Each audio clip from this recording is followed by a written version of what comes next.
अगर सफलता को पाना है तो ये जो कोशिश नाम का कीड़ा है ना, इसे बनाए रखना बहुत ज़रूरी है। दोस्तों, ये शब्द मेरे नहीं है, ये शब्द हैं रुबान एक्सेसरीज के मालिक चीनू काला जी के। एक ऐसी कंपनी जिसका टर्नओवर 15 करोड़ के आसपास है। एक ऐसी कंपनी जिसकी मालकिन ने अपनी ज़िंदगी की शुरुआत सिर्फ 300 रुपये से की थी। एक ऐसी लड़की की कहानी आज हम आपको सुनाने वाले हैं जिसने मात्र 15 साल की उम्र में घर छोड़ दिया सिर्फ और सिर्फ सफलता को पाने के लिए। एक ऐसी जिद सफल होने के लिए जिसकी वजह से वो आज रुबान एक्सेसरीज की मालकिन बनी है। तो चलिए दोस्तों, शुरू करते हैं हम चीनू काला जी की स्टोरी। आज आपको बताएंगे कैसे एक आम सी लड़की बनी है इतनी बड़ी कंपनी की मालकिन, वो भी अपनी मेहनत से। चीनू जी बेसिकली मुंबई की रहने वाली थी। वो एक मिडिल फैमिली से बिलोंग करती थी। उनकी माँ कहीं बाहर काम करती थी, सो उनका भरण पोषण उनके पापा ने ही किया था। एक दिन उनके और उनके पापा के बीच में बहुत ज़बरदस्त लड़ाई हो जाती है। उनके पापा उन्हें कहने लगते हैं कि मेरी नहीं मानोगी, मेरी नहीं सुनोगी, अपनी मनमर्जी करोगी तो निकल जाओ मेरे घर से। और ये बात उनके इतने दिल पर लग गई कि उन्होंने उसी टाइम अपने 2 जोड़ी कपड़े और अपने बचाए हुए कुछ 300 रुपये लिए और घर से निकल गई। अब घर से तो बाहर आ गई थी, लेकिन कहाँ जाना था, क्या करना था, उन्हें कुछ नहीं पता था। वो 2 घंटे अपने घर के नीचे खड़े होकर रोती रही। समझ नहीं आ रहा था कि वो क्या करें, पर उनमें जिद इतनी ज़्यादा थी कि एक बार घर छोड़ दिया तो वापस नहीं जाना था, चाहे कुछ हो जाए। उसके बाद वो मुंबई के रेलवे स्टेशन पर आ गई, जहाँ उन्होंने 3 रुपये में अपना बड़ा पाव खाया और पूरी रात वहीं बिताई। वो यही सोचती रही कि ये 300 रुपये कितने दिन चलेंगे, और ये 300 रुपये खत्म तो क्या मेरी जिंदगी खत्म? इनके खत्म होने के बाद आखिर मैं क्या करूंगी? उन्होंने वो पूरी रात यही सोचते सोचते निकाल दिया कि मैं क्या करूंगी। सुबह होते होते वो बहुत तेज तेज रोने लगी। तभी एक आंटी उनके पास आई और उनसे पूछा कि बेटा तुम क्यों रो रही हो। उन्होंने उनको अपनी पूरी कहानी सुनाई। उसके बाद उन आंटी ने उन्हें कुछ डोर टू डोर सेलिंग के बारे में बताया और उन्होंने कहा अगर तुम यहाँ काम करोगी तो तुम्हें यहाँ कमीशन ज़रूर मिलेगा। नेक्स्ट डे वो उनके ऑफिस गई और वहाँ पर उन ऑफिस वालों ने बताया कि उन्हें किस तरीके से कुछ ज़रूरी सामान घर घर बेचने हैं। उन्हें लगा ये तो बहुत ही आसान है, सबको ऐसे सामान की ज़रूरत होती है घर में, ये तो मैं आराम से कर सकती हूँ। उन्होंने वहीं पर ही कुछ अपना रहने का इंतजाम किया और अगले दिन वो काम पर निकल गई। जैसे ही उन्होंने पहले घर की घंटी बजाई, एक आंटी बाहर निकल कर आई। इससे पहले वो कुछ बोल पाती, उन आंटी ने उनके मुंह पर दरवाज़ा बंद कर दिया। इस मुंह पर पड़े दरवाजे ने उनको सच्चाई बता दी थी इस दुनिया की, और ये उनका फर्स्ट रियल इनकाउंटर था इस सच्ची दुनिया से। उनका कॉन्फिडेंस अंदर से बिल्कुल टूट गया था और वो वहीं बैठकर रोने लगी। उनकी हिम्मत टूट चुकी थी। उन्हें लगा कि अब मैं क्या करूंगी, ये मुझसे इतना सा आसान काम नहीं हो रहा, तो आगे मैं क्या कर सकती हूँ। पर उनके पास कोई ऑप्शन नहीं था। कहते हैं ना दोस्तों, भूख इंसान से सब कुछ करवा सकती है। बस वही भूख थी, जिंदा रहने के लिए उन्हें ये सब करना ही था और उनके पास कोई ऑप्शन नहीं था। उन्होंने अपने अंदर कॉन्फिडेंस भरा और फिर दोबारा से वो उठकर खड़ी हुई और उन्होंने अपने आंसू पोंछे और अपने आप से वादा किया कि अगले दरवाजे को मुंह पर बंद नहीं होने दूंगी, चाहे कुछ हो जाए।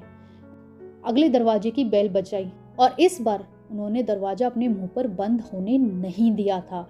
इस दिन उन्होंने फर्स्ट डे अपनी सेल करी और वो बहुत ज़्यादा खुश थी। उनके लिए एक छोटी सी सक्सेस थी और बहुत बड़ी कामयाबी थी।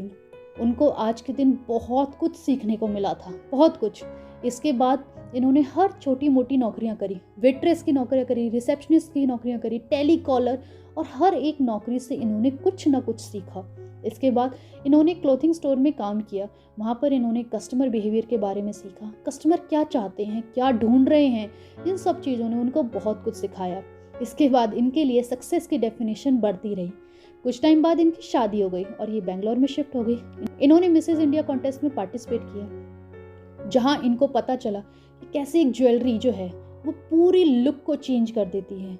पर मार्केट में उस टाइम कोई भी अच्छी ज्वेलरी अवेलेबल ही नहीं थी। एक बहुत बड़ा गैप था मार्केट और ज्वेलरी के डिज़ाइंस के बीच में। तब उन्होंने इस ज्वेलरी डिज़ाइन पर रिसर्च किया और अपनी खुद की एक ब्रांड को लॉन्च किया जिसका नाम था रुबान एक्सेसरी। उन्होंने अपना पहला ऑफिस 6x6 इंचेस के एक छोटे से स्टोर में ओपन किया था, बट वो कुछ बड़ा चाहती थी, कुछ बड़ा करना चाहती थी।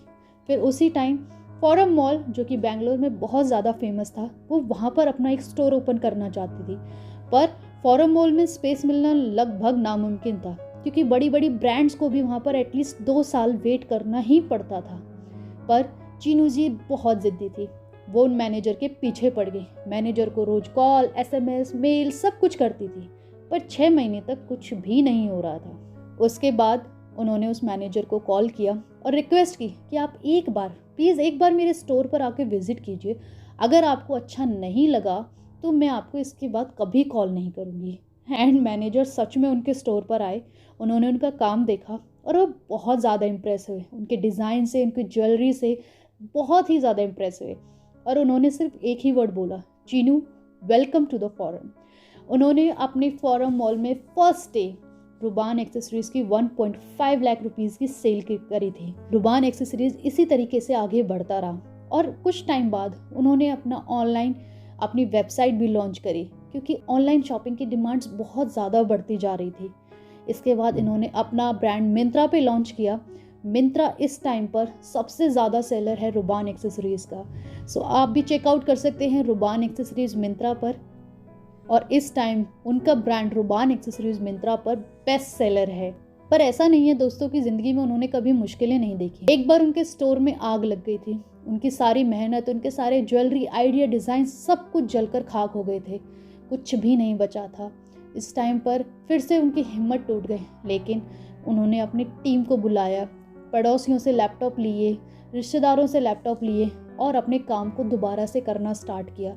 विदिन 3 मंथ्स उन्होंने फिर दोबारा से अपने रुबान एक्सेसरीज़ को खड़ा किया। सो इनके अंदर एक जुनून है, हिम्मत है कुछ करने का, आगे बढ़ने का, जिसकी वजह से रुबान एक्सेसरीज़ आगे बढ़ता रहा और वो कामयाबी दर कामयाबी हासिल करती रही। आज उनकी कंपनी का टर्नओवर 15 करोड़ के आसपास है और उनका एम है इस टर्नओवर को और आगे बढ़ाना। तो इसी तरीके से रुबान एक्सेसरीज़ बढ़ता रहा और चीनू कालाजी की भी मेहनत बढ़ती रही। तो ये थी दोस्तों चीनू कालाजी की स्टोरी, रुबान एक्सेसरीज़ की स्टोरी। कैसी लगी आपको कमेंट सेक्शन में ज़रूर बताइएगा और ऐसी ही आगे स्टोरी सुनने के लिए चैनल को सब्सक्राइब ज़रूर करते रहिए। हम इसके बाद लाएंगे और भी अनोखी एक प्रेरणादायक कहानी, जिसको सुनकर आपको ज़रूर प्रेरणा मिलेगी। So thank you so much for watching the video and please subscribe the channel. Thank you.